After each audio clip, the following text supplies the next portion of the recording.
Hello friends, నమస్తే. Welcome back to Manju శాస్త్ర world. ఈరోజు నేను మీకు తులారాశి వాళ్ళకి 11 పాయింట్స్ చెప్తున్నాను. కన్యా రాశి వరకు చెప్పున్నాను కదా, ఇప్పుడు తులారాశి వాళ్ళకి. తులారాశి వాళ్ళు ఎయిర్ సైన్స్. వీళ్ళకి ఈ ఇయర్ ఎలా ఉండబోతుంది అనేది 11 పాయింట్స్లో చెప్తున్నాను. వీటిల్లో పాజిటివ్ ఉంటాయి, నెగిటివ్ ఉంటాయి. మీరు నెగిటివ్కి అలర్ట్గా ఉండండి, పాజిటివ్ ఉంటే మంచిదే. తులారాశి వాళ్ళు అంటే తులారాశిలో చంద్రుడు ఉంటే పుట్టిన వాళ్ళు తులారాశి వాళ్ళు. ఓకే, వీళ్ళకి ఫస్ట్ పాయింట్ నెంబర్ 1, మీకు మంచి అవకాశాలు దొరుకుతాయి. మీరు పాస్ట్లో ఏదైనా రాంగ్ స్టెప్ వేసి ఉంటే అది సరిదిద్దుకోను మంచి అవకాశాలు మీకు దొరుకుతాయి. నెంబర్ 2, ఈ ఇయర్ మీకు జూన్ మంత్లో నిజమైన ప్రేమ దొరుకుతుంది. తులారాశి వాళ్ళకి ప్రేమ పైన విరక్తి వచ్చేసి ఉంటుంది కొంతమందికి. అంటే పాస్ట్ లవ్ మిమ్మల్ని చాలా బాధ పెట్టుంటుంది. ఈ ఇయర్ మీరు ప్రేమలో పడతారు.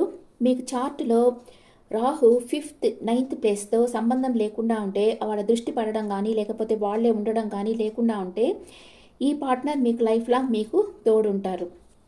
Number 3, August 15th to 18th సెప్టెంబర్లో ఓవర్ డిప్రెషన్ వచ్చేస్తుంది తులారాశి వాళ్ళకి. నెంబర్ 4, గవర్నమెంట్ జాబ్కి అప్లై చేసే వాళ్ళకి మీ చార్టులో 5th or 9th ప్లేస్లో 9th ప్లేస్ లార్డ్ దశ జరుగుతుంటే మీకు తప్పకుండా గవర్నమెంట్ జాబ్ వస్తుంది. మీ చార్టులో 5th ప్లేస్ లార్డ్ దశ అంటే పంచమాధిపతి దశ లేకపోతే నవమాధిపతి దశ జరుగుతూ ఉంటే మీకు గవర్నమెంట్ జాబ్ అనేది వస్తుంది. ఇవన్నీ చూడాలంటే మీ బర్త్ డీటెయిల్స్ నాకు వాట్సాప్లో పెట్టారంటే నేను చూసి చెప్తాను. Okay, next number 5th point, కోర్టులో మీకు కేసు జరుగుతుంటే మీరు విన్ అవుతారు. మీకు విజయం వస్తుంది, మీకు అనుకూలంగా తీర్పు వస్తుంది. చాలా రోజులుగా సాగుతూ ఉండే కోర్టు కేసులంతా ఈ ఇయర్ మీకు అనుకూలంగా తీర్పు వస్తుంది, క్లోజ్ అయిపోతాయి అన్నమాట. నెక్స్ట్ నెంబర్ 6, ఆల్రెడీ మ్యారేజ్ చేస్తాయి, నో కాంటాక్ట్లో ఉండే వాళ్ళు కాంటాక్ట్లోకి వచ్చేస్తారు. పిల్లల కోసమైనా విడిపోకూడదని నిర్ణయం తీసుకుంటారు. నెంబర్ 7, మీకు ఏదైనా వ్యసనం అంటే జూదం, ఇలాంటి గుర్ర పందాలు, బెట్టింగ్ కట్టడం ఇలాంటివి ఉంటే వాటిలో మీకు నష్టం వస్తుంది. ఏప్రిల్ టు ఆగస్ట్ ఇలా జరిగేదానికి అవకాశం ఉంది.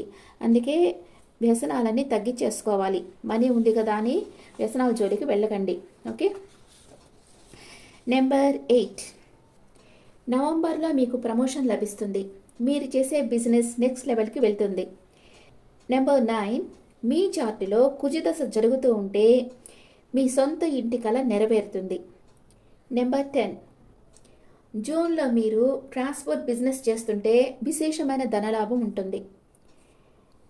నెంబర్ 11, మీరు న్యూ లవ్ కోసం ఎదురు చూస్తూ ఉన్నా లేక మీ ఎక్స్ పార్ట్నర్ కోసం ఎదురు చూస్తున్నా వాళ్ళు మీ లైఫ్లోకి వచ్చేస్తారు. ఓకే, ఇవి తులారాశి వాళ్ళకి 11 పాయింట్స్.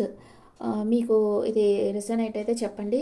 మీకు తెలుసుకోవాలి, మీ చార్ట్ గురించి తెలుసుకోవాలి, మీకేం జరుగుతుందో తెలుసుకోవాలంటే మీ బర్త్ డీటెయిల్స్ విత్ టైం ఉంటేనే పెట్టండి. ఒట్టి డేట్ మాత్రం ఉంది అని రాకండి. టైం ఉంటే మీరు మార్నింగ్ AM or PM అది కూడా పెట్టాలి. Correct time, date of birth ఉంటే నన్ను కన్సల్ట్ కండి. నేను మీకు ఏది జరుగుతుంది, ఈ 11 పాయింట్స్లో మీకు ఏది జరుగుతుంది, ఖచ్చితంగా ఏది జరుగుతుంది అనేది చెప్తాను. Okay friends, thank you.